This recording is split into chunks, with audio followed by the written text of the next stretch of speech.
تفسیر قرآن پر مبنی پروگرام قول اللہ میر عدیل عارف کی جانب سے۔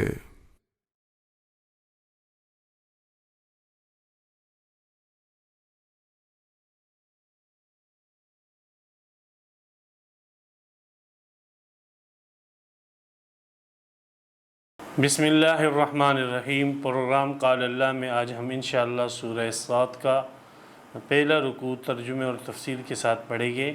سب سے پہلے 7ویں رکوع کا لفظی ترجمہ ہوگا اور اس کے بعد اس کی مختصر جیسی تفسیر ہوگی۔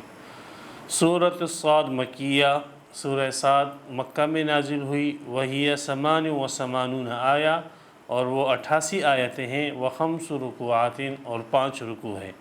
بسم اللہ الرحمن الرحیم، اللہ کے نام سے شروع جو بہت مہربان نہایت رحم والا ہے۔ صاد، یہ حروف مقطعات میں سے، ان کا معنی اللہ اور اس کا رسول جانتے ہیں۔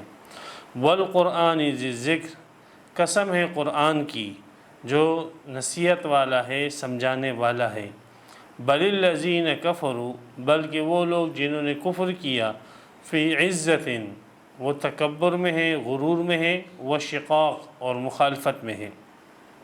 کم اہلکنا من قبلہم، کتنے ہم نے ہلاک کیے ان سے پہلے، من قرن، جماعتیں، قومیں، فنادوا، پس وہ چلائے، ہلاکت کے وقت وہ چلائے، ولا تحین مناس، اور وہ نہیں تھا وقت نجات کا، خلاصی کا۔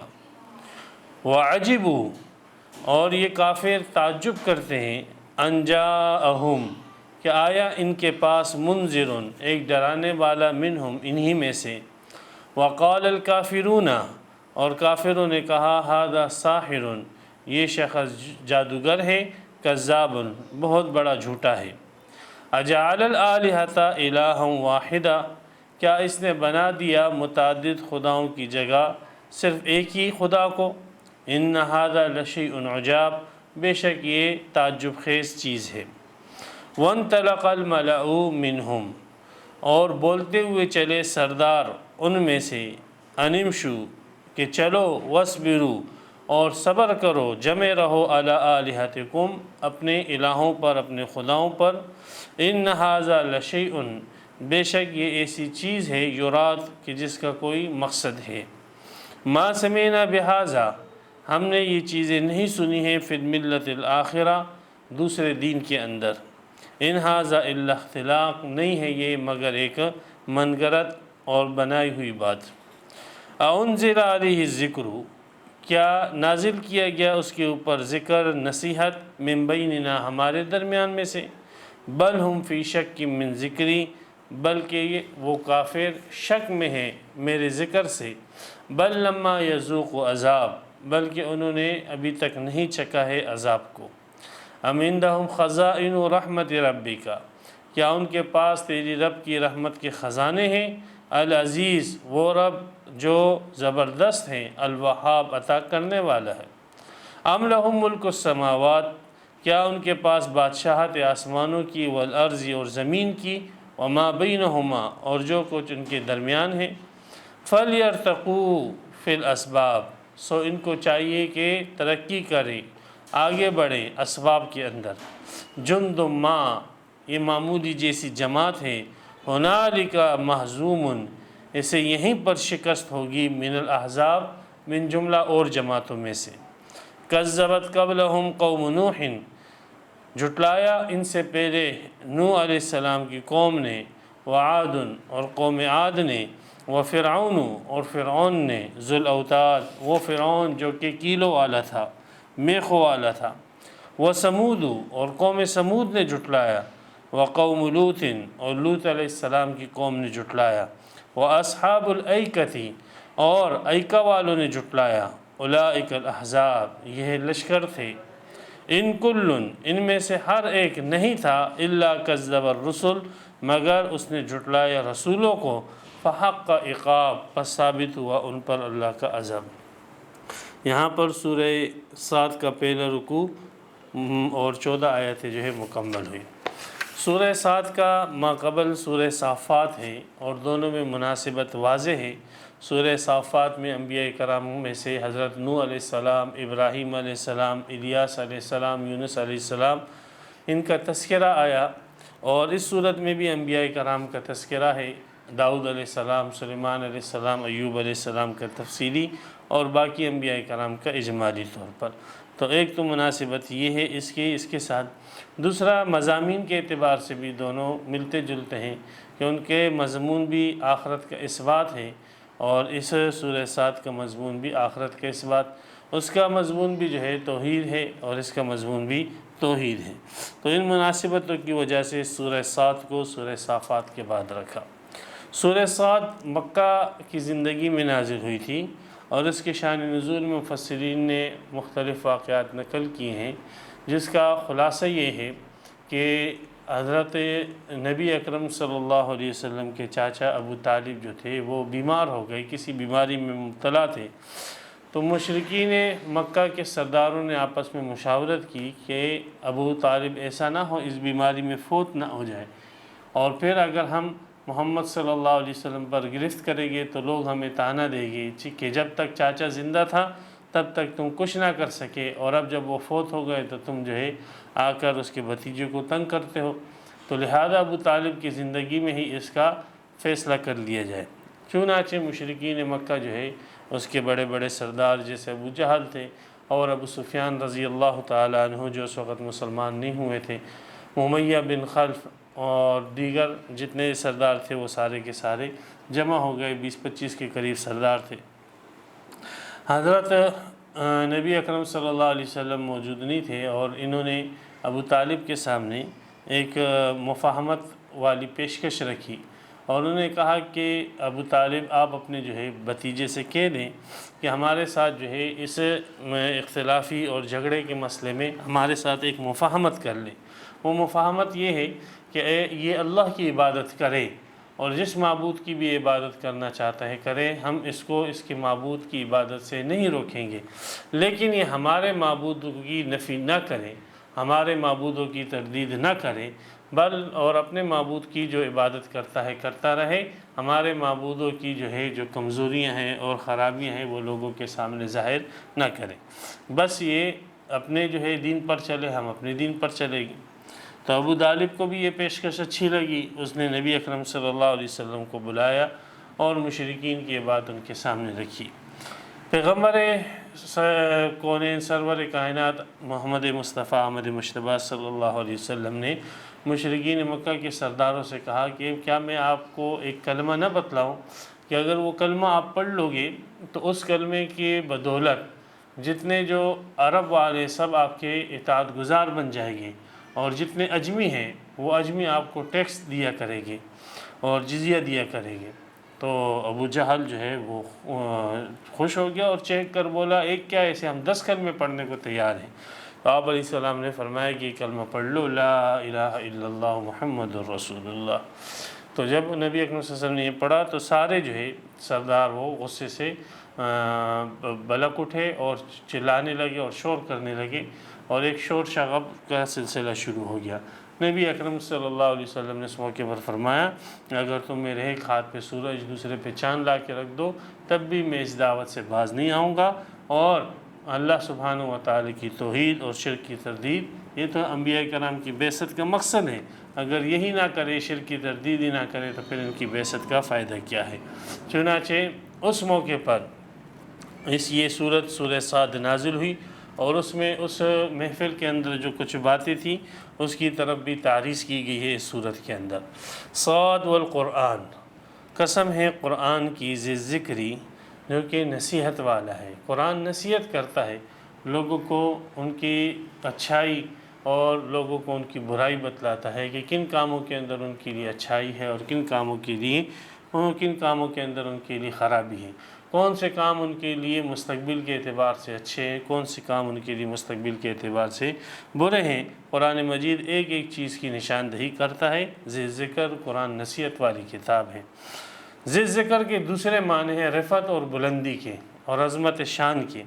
علامہ ابن کثیر رحمۃ اللہ علیہ فرماتے ہیں دونوں معنوں میں کوئی منافات نہیں ہے کہ یہ بھی ہو سکتا ہے کہ قرآن مجید نصیحت والی کتاب ہے، اور یہ معنی بھی ہو سکتا ہے کہ قرآن مجید ایک عظمت والی اور شرافت والی کتاب ہے۔ دونوں معنوں میں کوئی منافات نہیں ہے، دونوں اپنی جگہ صحیح ہیں۔ قسم ہے قرآن کی جو نصیحت والا ہے، قسم موجود ہے، جواب قسم کیا ہے؟ تو جواب قسم مفسرین فرماتے ہیں یہاں پر مقدر ہے کہ جواب قسم انک لمن المرسلین، بعض نے نکالا کہ قرآن کی قسم بے شک آپ جو ہے اللہ کے رسول ہوں، یا قرآن کی قسم بے شک جو ہے یہ قرآن جو ہے یہ اللہ کی کتاب ہے۔ اس قسم کے جو ہے جواب قسم یہاں پر مقدر نکالے گئے ہیں۔ تو بے شک قرآن کی قسم آپ اللہ کے رسول ہو، اور یہ قرآن جو ہے اللہ کی کتاب ہے۔ بل الذین کفروا، بلکہ یہ لوگ جنہوں نے انکار کیا، کفر کیا آپ کی رسالت سے اور قرآن مجید سے، فی عزت، ان کا یہ انکار کسی دلیل کی بنیاد پر نہیں، ان کا یہ انکار کسی شبہ کی بنیاد پر نہیں، بلکہ یہ ان کا انکار فی عزت، تکبر اور غرور کی وجہ سے، کہ اگر ہم محمد صلی اللہ علیہ وسلم کا لائے وہ کلمہ پڑھ لیں گے تو ہم اپنی منچاہی زندگی نہیں گزار سکیں گے، پھر ہم محمد صلی اللہ علیہ وسلم کے تابع ہو کر زندگی گزاریں گے، اور ہماری اپنی کوئی رائے نہیں ہوگی، ہر رائے میں پیغمبر علیہ السلام کی پیروی کرے گی۔ تو یہ تکبر اور غرور ان کے لیے معنی ہوا کہ یہ لوگ ایمان لے کر آئیں۔ وہ شقاق، اور یہ مخالفت برائے مخالفت میں کھڑے ہوئے، شقاق کہتے ہیں مخالفت کو، اور یہ بس مخالفت برائے مخالفت، واضح بھی ہو جائے ان کے سامنے، حق واضح بھی ہو جائے۔ جیسے ابو جہل سے کسی نے پوچھا تھا کہ آپ کو یقین ہے، آپ جانتے ہو کہ محمد صلی اللہ علیہ وسلم اللہ کے رسول ہے، پھر بھی آپ نہیں مانتے ہو؟ تو انہوں نے کہا ہمارے قبیلے کا ان کے قبیلے کے ساتھ ہمیشہ جو ہے مقابلہ رہا ہے، تو اب وہ کہتے ہیں ان کے قبیلے والے بنو ہاشم کہ ہمارے میں نبی آ گیا، تو ہم جو ہے اس مقابلے کی وجہ سے ان کے اوپر ایمان نہیں لاتے۔ تو بہرحال کسی دلیل کی بنیاد کے اوپر انہوں نے کفر نہیں کیا ہے، قرآن اور رسول کا انکار کسی دلیل کی بنیاد پر نہیں ہے، بلکہ تکبر کی وجہ سے ہے اور مخالفت، محض مخالفت کی وجہ سے ہے۔ لہذا ان کے اس انکار سے کوئی یہ نہ کہے کہ بھئی اتنے سمجھدار اور عقل مند لوگ جو تھے انہوں نے ان نبی اکرم صلی اللہ علیہ وسلم کی لائی ہوئی نبوت کا انکار کیا، تو پتہ لگتا ہے کہ اس کے اندر کوئی کمی کوتاہی ہوگی۔ نہیں، انکار ان کا وہ معتبر ہوتا کہ جو کسی دلیل کی بنیاد پر ہوتا ہے، لیکن یہ انکار ان کا دلیل کی بنیاد پر نہیں ہے۔ خود انہوں نے اعتراف کیا کہ یہ انکار ان کا تکبر اور مخالفت برائے مخالفت کی وجہ سے ہے۔ نبی اکرم صلی اللہ علیہ وسلم کو تسلی اور ان کی مشرکین مکہ کو تحدید ہے کہ کم اہلکنا من قبل من قرن، یہ انکار کرتے کر لیں، یہ کوئی نئے نہیں آئے ہیں، ان سے پہلے بھی کتنے جو ہے بستیاں تھیں جن کے پاس رسول آئے، کتنی قومیں تھیں جن کے پاس رسول آئے، لیکن انہوں نے رسولوں کا انکار کیا، تو ان کا نتیجہ کیا نکلا؟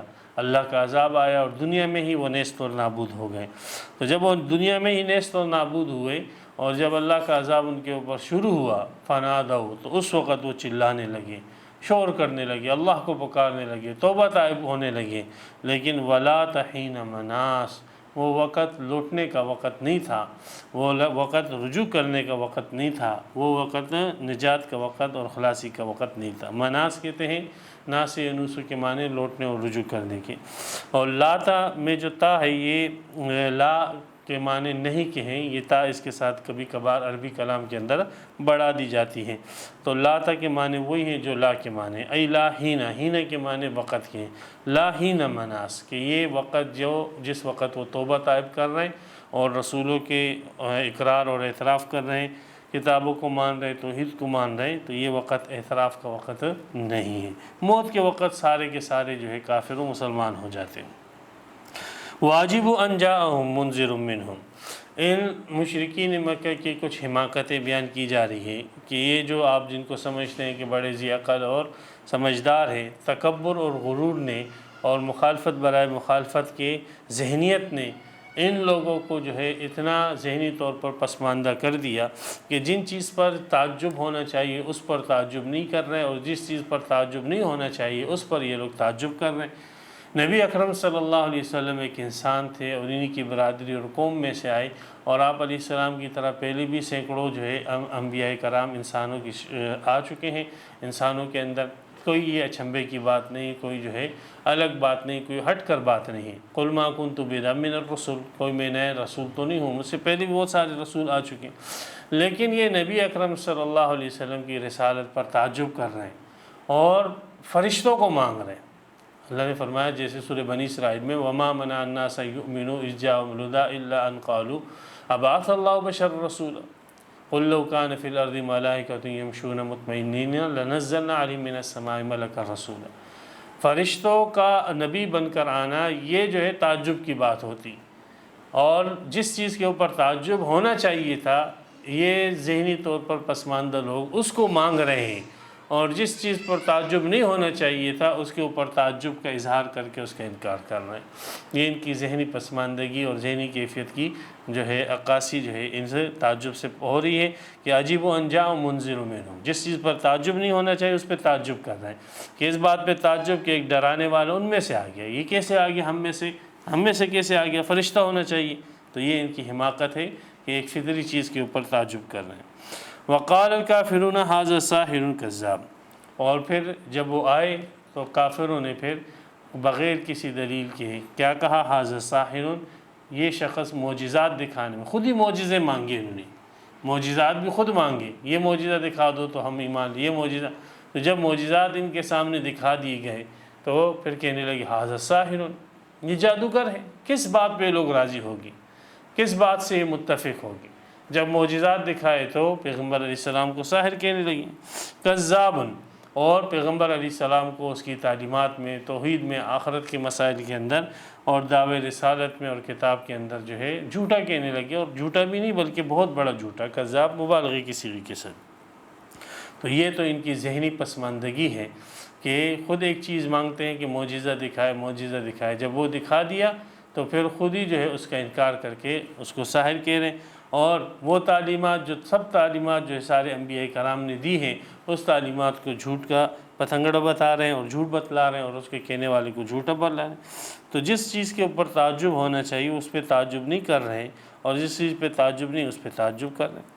اجعل الآلہۃ الہ واحدہ، یہ ان کے ایک حماقت اور ذہنی پسماندگی کی ایک اور نظیر، کہ ان کو اس بات پہ بھی تعجب تھا کہ یہ محمد صلی اللہ علیہ وسلم جو دعوت لائے توحید کی، اس کے اندر اس نے تمام معبودوں کی نفی کر دی اور سارا کام ایک ہی الہ کے سپرد کر دیا، ایک ہی اللہ کے سپرد کر دیا۔ یہ کیسے ہو سکتا ہے؟ یہ سارے کے سارے کام جو اتنے سارے کام ہیں یہ ایک الہ کیسے کر سکتا ہے؟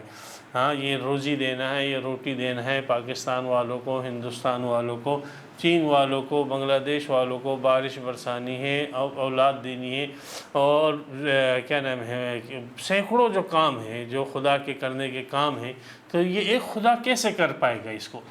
تو ان کو اس بات پہ تعجب ہو رہا ہے، اس لیے انہوں نے تقسیم کیے، ہر علاقے کے اپنے اپنے الہ بنائے ہوئے تھے کہ اس علاقے میں جو خدائی اختیار ہے یہ فلاں بت کے پاس ہے، اس علاقے میں جو خدائی اختیار ہے وہ فلاں بت کے پاس ہے، اس علاقے میں جو خدائی اختیار ہے وہ فلاں بت کے پاس ہے۔ تو یہ تو تقسیم ہے، جیسے حکومت میں ایک آدمی سارے کام نہیں کر سکتا ہے، اور حکمران جو ہے وہ اپنے ماتحتوں کے درمیان کاموں کو تقسیم کرتا ہے، اور حکومت ایسی ہی چلتی ہے۔ تو اس دعوت کے اوپر تعجب ہے کہ یہ سارے کے سارے جو خدائی کام ہیں وہ اس نے ایک ہی خدا کے حوالے کر دیے ہیں، تو اس کی یہ دعوت بڑی تعجب خیز ہے۔ تو یہ تعجب خیز بات تو یہ تھی کہ ایک پتھر، ایک بے جان پتھر، ایک مورتی جس کے اندر حیات نام کی چیز نہیں، جو ایک مکھی سے بھی گھٹیا چیز ہے، جو مکھی میں تو پھر بھی حیات ہوتی ہے، زندگی ہوتی ہے، حیوان ہے وہ مکھی سے بھی بدتر چیز ہے، تم نے ان کو خدائی اختیارات دے دی۔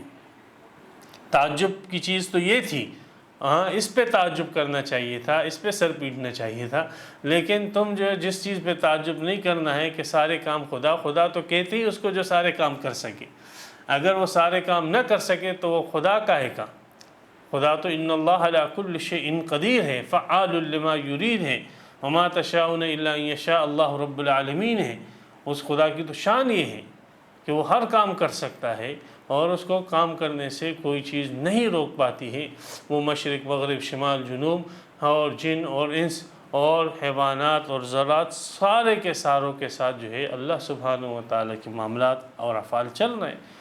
تو ایک خدا کے اندر ان سارے کاموں کو بند کر دینا یہ تو تعجب کی چیز ہی نہیں ہے۔ خدا تو کہتے ہی اس کو کہ جو یہ سارے کام اکیلا کر پائے۔ تعجب کی بات تو یہ تھی کہ تم نے ان بے جان مورتیوں کے اندر خدائی صفات مان لی۔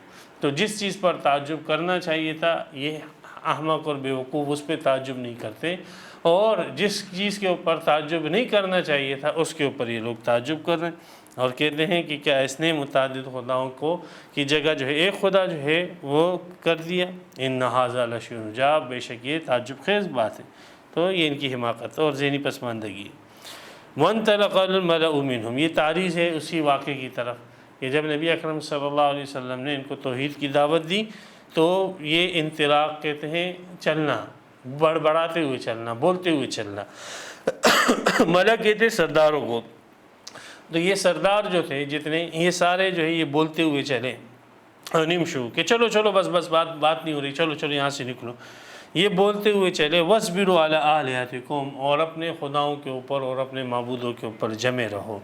یہ بڑبڑاتے ہوئے سارے کے سارے سردار وہاں سے نکل گئے، اور ساتھ میں یہ بھی کہ گئے، تنزیہ کر گئے، ان ھذا لشیء، یہ جو محمد صلی اللہ علیہ وسلم دعوت دے رہے ہیں نا توحید کی اور اپنی رسالت کی، یراد، اس کے کچھ مقاصد ہیں، اور یہ جو ہے سرداری چاہتا ہے ہم پر، اور پوری مکہ کے اوپر یہ جو ہے سرداری چاہتا ہے۔ تو ان ھذا لشیء، یہ ایک ایسی چیز ہے، یعنی یہ دعوت محمد صلی اللہ علیہ وسلم کی کہ اس سے اس کے کچھ مقاصد دنیاوی ہیں۔ ما سمعنا بہذا فی الملۃ الاخرہ، پھر تیسری بات انہوں نے ایک تو یہ کی کہ چلو اور اپنے خداؤں پر جمے رہو، اور یہ کسی مقصد سے محمد صلی اللہ علیہ وسلم نے یہ کام شروع کیا ہے، اور مقصد محض دنیا کا حصول ان کے ذہن میں تھا۔ اور تیسرا یہ کہ یہ جو توحید کی دعوت دیتا ہے کہ یہ توحید کی دعوت تو ہم نے کسی پچھلی دین کے اندر، کسی اور دین کے اندر بھی نہیں سنی۔ عیسائیوں کا دین ہے، اس میں بھی حضرت عیسیٰ علیہ السلام مائے مریم کے پاس اختیارات ہیں۔ یہودیوں کا دین ہے تو حضرت عزیر علیہ السلام اور ان کے جو پادری پنڈت ہیں ان کے پاس اختیارات ہیں۔ ہندو ہیں، دیگر جو مذاہب والے ہیں، تو کسی بھی مذہب کے اندر یہ نہیں ہے کہ سارے کے سارے کام جو ہے وہ اللہ اکیلے ہی کرتا ہے۔ یہ شرک والی بات جو ہے وہ تو ہمیں تمام مذاہب کے اندر نظر آتی ہے۔ تو یہ جو یہ دعوت دے رہے توحید کی، یہ توحید کی دعوت ہم نے کسی اور ملت کے اندر نہیں سنی ہے۔ ان ھذا الا اختلاق، جب کسی اور مذہب کے اندر یہ توحید کی دعوت نہیں ہے تو یہ محض ایک من گھڑت بات ہے جو اس نے اپنے جی سے بنا لی ہے، اور یہ توحید وغیرہ کی کوئی حقیقت نہیں ہے۔ انزل علیہ الذکر من بیننا، پھر نبی اکرم صلی اللہ علیہ وسلم پر اعتراض یہ بھی کرتے تھے کہ اگر اللہ تعالیٰ کو قرآن نازل کرنا تھا تو کسی سردار پہ کرتے، مکہ کے سردار پہ کرتے، یا جو ہے طائف کے سردار پہ کرتے، جیسے سورہ زخرف کے اندر آئے گا۔ تو اگر اللہ نے قرآن کو نازل ہی کرنا تھا تو ہم میں سے یہ ایک غریب مسکین اور یتیم آدمی جو ہے اللہ کو ملا جس کے اوپر انہوں نے قرآن نازل کیا، ہم میں سے سرداروں میں سے کسی پر نازل کیا جاتا، تو یہ اس کے اوپر بھی تعجب، ہاں حالانکہ کوئی تعجب کی بات نہیں ہے، یہ تو قرآن اور نبوت دینا یہ سرداری کے ساتھ اس کا کوئی تعلق ہی نہیں ہے۔ اس کا تعلق تو اللہ کے انتخاب کے ساتھ ہے کہ اللہ تعالیٰ جس کو چاہے نبوت اور رسالت کے لیے چن لے، خواہ وہ غریب ہو، خواہ وہ مالدار ہو، خواہ وہ بادشاہ ہو، خواہ وہ جیسا بھی ہو۔ تو انزل علیہ الذکر من بیننا، یہ تیسرا تعجب ان کا، کیا نازل کیا گیا ہے اس کے اوپر ذکر، نصیحت، قرآن ہمارے درمیان سے؟ بل ہم فی شک من ذکری، اللہ فرماتے ہیں یہ قرآن کی بات کیسے کرتے ہیں، یہ تو قرآن کو مانتے ہی نہیں ہیں، پھر یہ کیوں کہتے ہیں کہ اس پر نازل ہو، اس پر نازل ہو، بلکہ یہ لوگ تو شک میں ہیں میرے قرآن اور میرے ذکر کے متعلق۔ تو یہ کیوں کہتے ہیں، جب ایک چیز آپ مانتے ہی نہیں ہو تو پھر یہ کہنا کہ اس پہ کیوں نازل ہوا، اس پہ نازل ہونا چاہیے، اس پہ نازل ہونا چاہیے، جو اس پہ نازل ہوتا تو کیا تم مان لیتے؟ ہرگز نہیں۔ بل لما یذوق عذاب، بلکہ انہوں نے نہیں چکھائے عذاب۔ ان کا جو ہے صحیح حل یہی ہے کہ ان کو جو ہے عذاب چکھایا جائے گا، تو اس وقت موت کا وقت کا عذاب، جب فرشتے ان کو ماریں گے نا، تو اس وقت یہ سارے جو ہے اپنے بڑوں کی طرح سب کہے گے فنا دو، اس وقت چلائے گے ہم مسلمان ہوتے، ایمان لاتے، لیکن ولا تحین مناس، وہ خلاصی کا وقت اور نجات کا وقت نہیں ہوگا۔ ام عندہم خزائن رحمت ربک، کیا ان لوگوں کے پاس تیری رب کی رحمت کے خزانے ہیں کہ یہ جو ہے جس پر یہ چاہے اس پر جو ہے اللہ تعالیٰ کتاب نازل کرے، ذکر نازل کرے۔ العزیز الوہاب، وہ اللہ جو غالب ہے اور عطا کرنے والا ہے۔ تو یہ اپنی دھونس اللہ پر جمانا چاہتے ہیں، یہ اپنی مرضی اللہ پر جمانا چاہتے ہیں، کیا اللہ کے خزانے ان کے پاس ہیں؟ اللہ کے خزانے اللہ ہی کے پاس ہے، اور اللہ اپنی رحمت جس کو دینا چاہے، اللہ یستفی من الملائکۃ رسلا، جس کو چاہتا ہے وہ چن لیتا ہے انبیاء میں سے اور فرشتوں میں سے جو ہے رسالت کے منصب کے لیے۔ تو یہ اللہ تعالیٰ کا کام ہے، اللہ کا کام یہ اپنے ذمہ لے رہے ہیں، اور جس چیز کو مانتے بھی نہیں اس کے متعلق رائے دے رہے ہیں۔ عجیب بات تو یہ ہے، ایک چیز کو پہلے مانو تو صحیح، پھر اس کے متعلق رائے دو، اور پھر دوسرا یہ ہے کہ وہ چیز ایسی بھی نہیں ہے کہ جس کے متعلق تمہاری رائے چل سکے، وہ تو اللہ سبحانہ و تعالیٰ کی رحمت ہے۔ اللہ تعالیٰ اپنی رحمت جس کو چاہتے ہیں وہ دے دیتے ہیں، اس کا عمارت اور غربت کے ساتھ کوئی تعلق نہیں ہے۔ ام لہم ملک السماوات والارض وما بینہم، ان کی اوقات کیا ہے جو یہ اللہ تعالیٰ کو مشورے دے رہے ہیں؟ کیا ان کے پاس آسمانوں کی بادشاہت ہے اور زمین کی بادشاہت ہے اور اس کے درمیان یہ جتنی دنیا ہے، فضا ہے، کائنات ہے، اس کی بادشاہت ہے؟ کچھ بھی نہیں ہے ان کے پاس۔ ٹوٹے پوٹے جیسے گھر ہیں، بیکار جیسے جو ہے جانور ہیں، اور کچھ ایسے جھوپڑی شوپڑیاں ہیں، اور کچھ بھی نہیں ان کے پاس، اور یہ اللہ کو مشورے دے رہے ہیں کہ آپ ایسے کرو، آپ ایسے نہ کرو۔ عقل، تعجب کی بات تو یہ ہے، تم اپنی حیثیت تو دیکھو، تم تو بات یوں کر رہے ہو جیسے پورے آسمانوں پر تمہاری بادشاہت ہے، اور پوری زمین پر تمہاری بادشاہت ہے، اور پوری فضا کے تمام سیاروں پر تمہاری بادشاہت ہے، اور تم ایک عظیم الشان بادشاہ ہو، اور تم اللہ تعالیٰ کو مشورے دے رہے ہو کہ فلاں کو رسول بناؤ، فلاں کو۔ تم اپنی اوقات اور حیثیت تو دیکھو، پھر اس قسم کی باتیں کرو۔ تو تعجب کی بات تو یہ ہے، تعجب کی بات تو یہ نہیں کہ محمد صلی اللہ علیہ وسلم پر قرآن نازل ہو۔ فَلْيَرْتَقُوا فِي الْأَسْبَابِ، ارتقاء کریں، ارتقاء، تدریج، آگے بڑھیں، اسباب کے اندر آگے بڑھیں۔ کچھ بھی نہیں کر سکتے، جتنا بھی ارتقاء کریں، اسباب کے اندر آگے بڑھیں، اسباب لے کر آئیں، اور اس رسول کو روکنے کے جتنے اسباب ہو سکتے ہیں، چیلنج ہیں ان کو، ان اسباب کے اندر ترقی کریں۔ لیکن یہ دین حق ہے، اور یہ ظاہر ہو کر رہے گا، اور رسول پاک صلی اللہ علیہ وسلم کی نبوت اور رسالت چاردانگ عالم کے اندر چمکی کی۔ فَلْيَرْتَقُوا فِي الْأَسْبَابِ، یہ جتنا اسباب کے اندر آگے بڑھ سکتے ہیں بڑھیں۔ ارتقاء جو ہے تدریجاً آگے بڑھنا۔ اس جندما، ان کی حیثیت کیا ہے؟ معمولی جیسی ایک جماعت ہے، معمولی جیسی، ماں جو ہے تنقیر تحقیر کی دی، جندما ایک معمولی جیسا لشکر ہے۔ ہنالک مہزوم، یہ ایک پیشن گوئی کی گئی یہیں پر مکہ کے اندر، ہنالک یہیں مکہ کے اندر یہ شکست خوردہ ہوگی۔ اور ایسے ہوا کہ ہجرت کے 10ویں سال آپ علیہ السلام جو ہے وہ داخل ہوئے، اور جو ہے کیا نام ہے، ہجرت کے 8ویں سال جو ہے فتح مکہ ہوئی، اور پورا مکہ جو ہے وہ فتح ہو گیا، اور ان کے منہ کھلے کے کھلے رہ گئے۔ ہنالک مہزوم، یہ پیشن گوئی پوری ہوئی، اسی جگہ پر یہ شکست خوردہ ہوگی۔ یہ ایک معمولی جماعت تھی، من الاحزاب، من جملہ ان جماعتوں سے جو پہلے گزر چکی کافروں کی، یہ بھی انہی کے ایک حصہ ہے، ایک پارٹس ہے، وہ پہلے آئے تھے، یہ بعد میں آ گئے۔ تو جیسے وہ غرق ہوئے، تباہ ہوئے، اسی طریقے سے یہ بھی تباہ ہوگی۔ کذبت قبلہم، ان کی ہم ذہن جماعتیں کون سی تھیں؟ نوح علیہ السلام کی قوم تھی، قوم عاد تھی، فرعون تھا، ذو الاوتاد جو میخور کلو والا تھا۔ میخور کلو والے سے مراد بعض مفسرین نے یہ لیا کہ جب وہ کسی کو ایذا اور تکلیف دیتا تھا تو اس کے ہاتھ اور پاؤں میں میخیں ٹھونک دیتا تھا، تو اس سے وہ مشہور ہوا کہ میخو والا ہے۔ اور بعض نے کہا ذو الاوتاد کہ میخو والا یعنی اس کی جو حکومت تھی وہ مضبوط حکومت تھی، ہر اعتبار سے مضبوط حکومت تھی، معاش معیشت کے اعتبار سے، سلطنت اور طاقت اور فوج کے اعتبار سے، ہر اعتبار سے مضبوط حکومت تھی۔ لیکن وہ کہاں گئی اس کی حکومتیں؟ سب تباہ و برباد ہو گئی۔ قوم سمود تھی، قوم لوط تھی، یہ سارے کے سارے جو تھے لشکر تھے، لیکن کہاں گئے ان کا نام و نشان بھی نہ رہا۔ اصحاب الایکا، ایکا والے، ایکا جو ہے یا تو اصحاب الایکا سے مراد جو ہے حضرت شعیب علیہ السلام کی قوم، مدین والے۔ حضرت شعیب علیہ السلام کو اللہ تعالیٰ نے مدین کی طرف مبعوث فرمایا تھا۔ تو ایکا کے معنی یا تو دو معنی ہیں، ایک تو جنگل کے معنی ہیں، تو چونکہ مدین کے قریب جو تھا ایک جنگل آباد تھا، تو اس لیے اصحاب مدین کو جو ہے اصحاب الایکا بھی کہا جاتا ہے۔ دوسرا ایکا کے معنی گھنے درخت کے ہیں، گھنا درخت، تو چونکہ یہ مدین والے درخت کی پوجا پاٹ بھی کرتے تھے، اس لیے مدین والوں کو اصحاب الایکا بھی کہا جاتا ہے۔ تو یہ اصحاب الایکا حضرت شعیب علیہ السلام کی قوم تھی، جس مدین والے تھے۔ ان کے اوپر بھی اللہ کا عذاب ہے۔ اولئک الاحزاب، یہ ساری جماعتیں تھیں جو کفر اور شرک اور تکذیب رسولوں کے نظریات کے اندر متفق تھیں، اور جیسے یہ لوگ تباہ ہوئے ہیں، یہ لوگ بھی جو ہے یہاں پر شکست خوردہ ہو گئے، تباہ ہو گئے۔